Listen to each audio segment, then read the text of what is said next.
playing for orbs? Oh no, I thought train. Okay, let's see. Yeah. But do you see the problem with this, right? So look, I want to pay attention here. You actually created a gap in your defense and you don't even realize it, right? No, So yeah. No, I saw it. so let's look right here. This area, as much as I like talking about trains, um, Wait. this don't worry about it. This area is right here. This is completely open. Somebody could have actually walked like this whole time, and you guys wouldn't have even known. Now, obviously, it's a lower probability of somebody recognizing that in the moment, but yeah. According to YouTube, I do not have enough subscribers to sustain myself. So please like and subscribe, and if you want a coaching session, click the top link in the bio. Otherwise, sit back and take some notes and enjoy the video.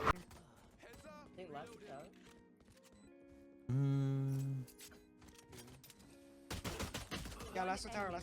I wouldn't have done this. Yeah. So where they planted, which was in this corner. So this is like the thing, right? You guys, once you've killed this person, right here. Once you've killed the cipher, you have to recognize you have like every advantage in the book, essentially. Wait. Okay, yeah, my hard work's always done. Yeah, once you've killed this person, you have to recognize you literally have every advantage going for you, and you're basically chilling, right? All you have to do is go here, and then you guys could double fight into tower if you wanted to, or you could just hold for your bomb planner. The only thing that you have to be worried about is if somebody you think is rapping like this, and then maybe you could have argued that you wanted to just like sit right here and wait. But if you are going to make this play, you have to communicate it with your team and slow go up the rope and then do it. Good Christmas breakfast? Not yet. Oh, I was about to make myself a coffee, but I was like, I'll just play a game really quick. Okay. Christmas brunch, maybe? All right. Casual conversation is great. I love it. It's getting the comms flowing, but always try to incorporate a strategy of whatever you want to do going into the round. So this is called pre-round planning. I mention it literally every video, every time. Always make sure you try to talk in the pre-round about what you're trying to do. Hopefully tower. Super First important. site last time. Okay, so you decided to play tower because they rushed B last time. This is like a very big misconception with a lot of people on Fracture. This happens on Bind a lot too, with the whole idea of just playing like the site area. The problem with, I mean, I don't necessarily mind it too much like this, but a lot of people play within these confined areas all the time, like this area, and like never leave it, right? And they start here because you know it makes sense, like, oh, I have to hold the site, so why would I leave, right? When in reality your objective should be to fight for neutral space and take that away from them. So for example, Fracture has the same thing of Bind with a strong side, weak side. There's always going to be 3 towards one side and 2 towards the other. So if we look at our map right now, we're going to recognize that we have 2 people towards B at the start of this round, right? We have me and Phoenix. So that means we should set up a play with Phoenix to work one of the sides, right? And think about Fracture. What is the most common place where everyone groups and ranked? It's mains, right? So you and Phoenix then, typically by default, would go ahead and fight for this area. And then if you see nobody, you could even go for a fast wrap under. You guys could just maintain tower/arcade control and then force them to come into you. But as long as you're controlling the space, that's the important part. Does that make sense as to why you do that, or do you understand why I'm saying you should do that? No, that's perfect. Yeah, I like that. Okay, perfect. It's the concept of neutral space. Neutral space is the area given. It's the area in between the 2 places given. It's the area that you should always be fighting for, and it's just something you need to know. And if you recognize enemies aren't fighting for neutral space, then just run it down at them. What the fuck are you doing? Always when you kill somebody, I mean, you don't need to, but I always just feel like communicating that, like, you know, when I don't know, I always say like who died, like Cypher dead, whatever, because like the reason why I say who I killed is in the premise of if somebody's flanking and then they hear the word Cypher dead, then they know they can fast flank because there's no longer a trip, right? No, yeah. Just something to think about. So you have the thought process of like doing something at the start of the round. You're always like thinking about what the enemy's doing, which is great. I love that. We just need to start implementing, okay, the enemy's doing this, so I'm going to do this, which you do, I'm pretty sure, instinctively in your head. But instead, like, you should communicate it with your team. That's all. I think you got a good thought process going on. It's just a matter of communicating it. No, yeah, that's another issue. I only do that when I'm like with other people, playing with other people. 132.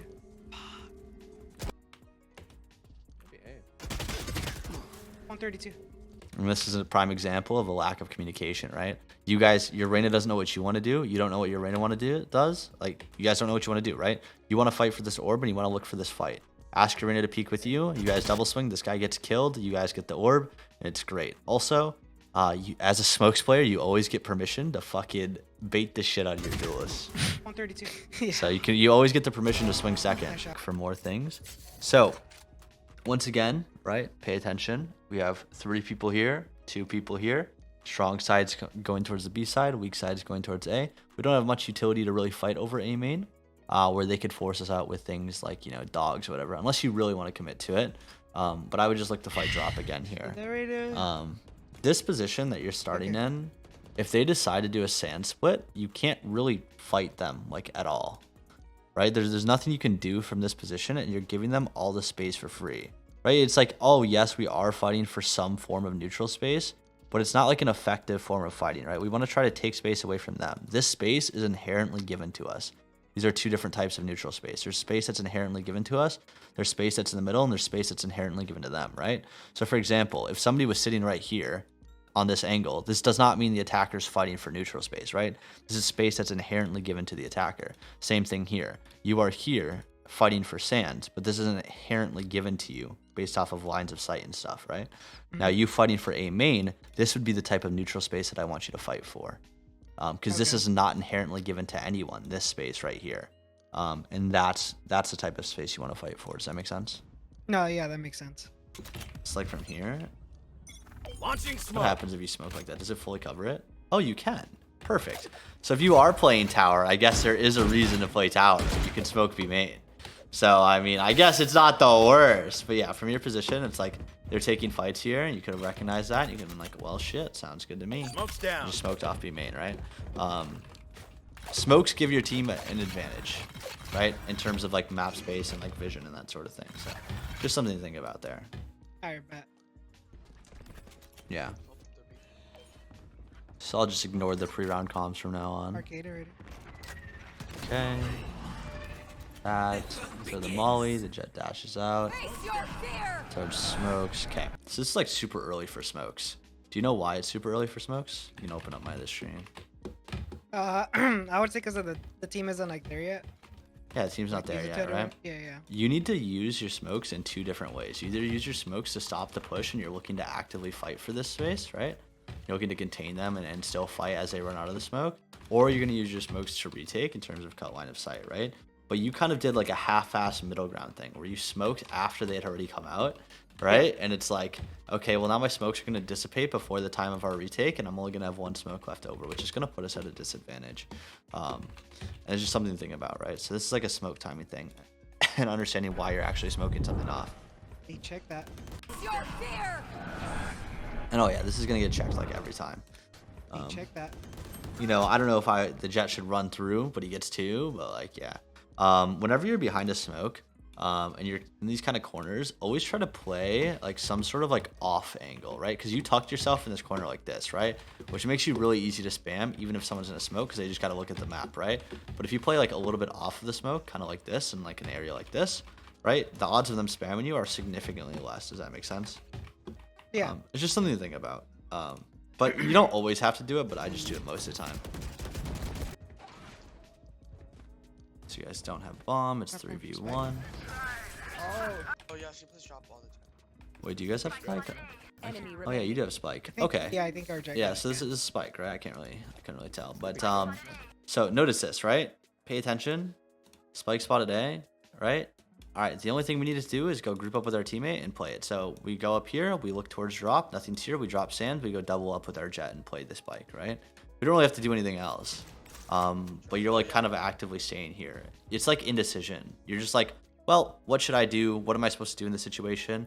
Right? Obviously, it's hard for you to know instantly, right? In the moment, like, oh, I should immediately go play the spike if you don't have that many games played like you are, right? So it's a little bit lacking game experience. But whatever it is, the second you get into like these 3v1, 2v1 decisions, just do something together, right? So for example, let's say this was a 2v1 and maybe you guys didn't even have bomb. It was a 2v1 and you guys were on B site. What happens a lot of times is one person will run A and like maybe one person will stay B. That's just troll. Just decide to like go down the map together, like double walk towards B main or something, or, you know, go, you know, if you're here and your jet's here, go group up with your jet and then just do something together. Just make a decision on whatever it is. This little hesitation stuff is going to cost you a lot of times. And it's how like 3v1s and stuff are thrown, if that makes sense.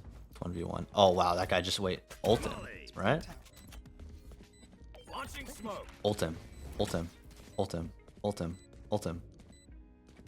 By the way, I thought he wasn't playing tower, but you said it, so I trusted it. Look at where this camera goes. No. Ready, look. Ready, watch.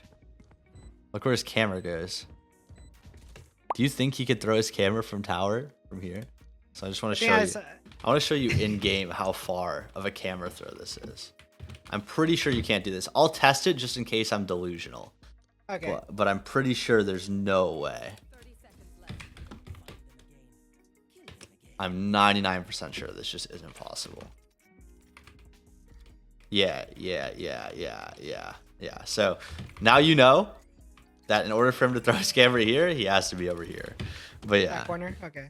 Yeah, that guy has like he has some long ass arms if he could do that. That's all I'm saying, bro. But yeah, there's something to think about. I was like, I swear to God, he has to be here because you saw the camera fly out and the direction of the camera which it flew out. But that could just be a game time experience thing. Pissed around pre-round, the most important thing. We're gonna see how you attack and how you manipulate the map, and then we'll just kind of go from there. All right, that's all funny. Did you know you can grow purple corn? All right, come on. Need to win this. Just saying. It's really high tech. Okay. So yeah, like once again, you can see that like watching back this VOD, even though you're talking to yourself, imagine how it is for everyone else in this game. It is dead silence. Yeah. Right? And you guys all have mics too. It's funny. You guys all have mics and you're all talking. Right? Like you talk in like random times, right? But like nobody's using their mic to like coordinate or strategize or calm what's going on pre-round. Like now we have no idea what our plan is. Like you had a different plan. Like your plan was just all go out A main, which by the way is the worst plan. Your Jet has a better plan here. You have the plan to all go out A main where Jet has a plan to go out Sands, right? So this could have been fixed with one communication. But one piece of communication. Why do I think it's better for you to go out Sands here rather than just 5-man in A main like your smokes are essentially suggesting? Yeah. Why do you think that is though? Let's see. Because they can still peek out of the smokes, I would say, right? They can still hold it. Not really, no. I mean, you could argue that for literally any site hit then, you know. And it would be easier to counter because they can just molly it off or something. Yeah, there you go. Enemy utility gets a lot more value when you're going through one lane. So there's this idea in this game called the theory of lanes, or that's what I call it. I don't know, I call it the theory of lanes, or like, there's just the fact that the map has lanes, right? So the map has lanes. So if we go like this, we'll start drawing them. These are essentially the pathways that lead to the bomb sites, right? So Fracture has about 5, it's anywhere from 4 to 6 lanes, depending on how you want to look at it. Now, if you fight for neutral space early, it equals 4 lanes, but if you sit super passive, it has 6 lanes, right? So when people are sitting tower and stuff, it turns into 6 because it's more avenues that have to open up, right? Now, when you're attacking a site, you typically want to go from 2 sides if possible, or go for 2 lanes, because it enables you to pincer the people on site, and it's harder to spread out the utility to get value over the, like, you know, more map space, right? In order to get the same value, where if you smoke the way you did, like this, right? And they throw 1 molly, that's not a molly, that's a smoke. They throw 1 molly and 1 smoke. All of a sudden, none of you guys can come out of A main, and you're just fucked. You're like, well, now our whole push is stalled. And now imagine this, right? Now imagine on the other side of the map, the other players decided to push down and they contain you. And now you're just stuck here, right? And you have nowhere to go and you're just contained. And it's like really uncomfortable then at that point, right? That's a big thing about like attacking on maps like Fracture, maps like Bind, right? There are certain maps where you can get away with this, by the way. You can go out one lane. Like Ascent, you can oftentimes just run it down through a main. Haven, you can oftentimes just run it down through a site, right? It's still, well, not Haven A, right? Haven A, you want to take both, right? But I think Haven A taking both short and long is a given, right? Because it feels like they're connected to each other. It's the same concept, right? Look at Haven A, right? And you need to both sides to take the site, right? It's the same thing with Fracture. You need at least 2 spaces, and then you can smoke off the other one. Yeah. I don't know what our team wants to do. Yeah. Ah, this is perfect. I only hit him once with the breakers. This is perfect. You're about to make a like almost a complaint or a side I don't comment know what here. our team wants to do. Why don't you ask them? Ask them what they want to do. Yeah. Why don't you call them what you should do? That's true. Be a boss ass bitch, just like Lou said. They don't get an option, right? Tell them what to do. Yeah. Fuck. Right quick. He's being. Okay. You have this really bad habit of like wanting to go first on smokes. You gotta break out of this. Now, although in this situation it's not bad, but like in every situation you're like trying to go first, right? Your utility is a lot more valuable not only for post plant but later into the round as well. So it's just something you gotta think about. What the fuck is this match? Oh yeah, it makes sense. Launching smoke. Launching smoke. So here, your team's already going out and they're going fast. All right, let me change to Brimstone. 30 seconds left. Here, you need to just drop all 3 smokes in all reality. The reason, now, I'm not saying that technically the timing of the smoke wouldn't be better as it would last an extra second, but until you're really high level, I don't want you worrying about that. I just want you to be able to have your gun out and fight with your team, right? Yeah. So you can see here, look at how this one smoke, because of it, fucks your spacing. Ready? Watch. You drop both smokes. Now you have to drop another smoke. And like your spacing is like just super slow because like you're not ready to do things. Also, you could have kept moving this entire time, but it's okay. I understand why you stopped the door open and you weren't ready to fight anyone, right? So not bad spatial awareness, right? But yeah, you just don't want to drop that smoke because a lot of times that's gonna like cause you to fuck up your spacing. So.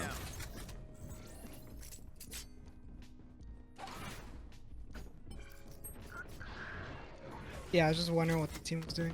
Yeah, like do you see how much mystery is left inside of like your own gameplay or like of what Yeah. the team is doing? Like you have no clue. It's because you're not talking, right? It's kind of like the good old rule, you know.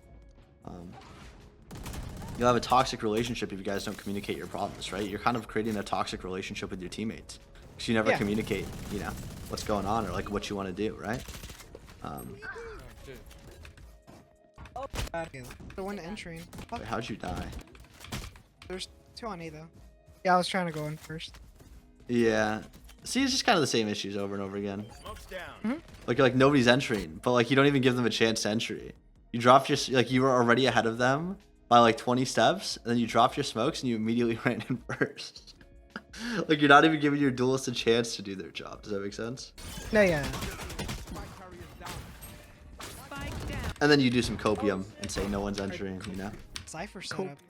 Thanks for watching to the end of the video. Don't forget to leave a like and a comment down below because God, I'd suck someone's dick to get put in the algorithm. YouTube, if you're watching this, just let me know.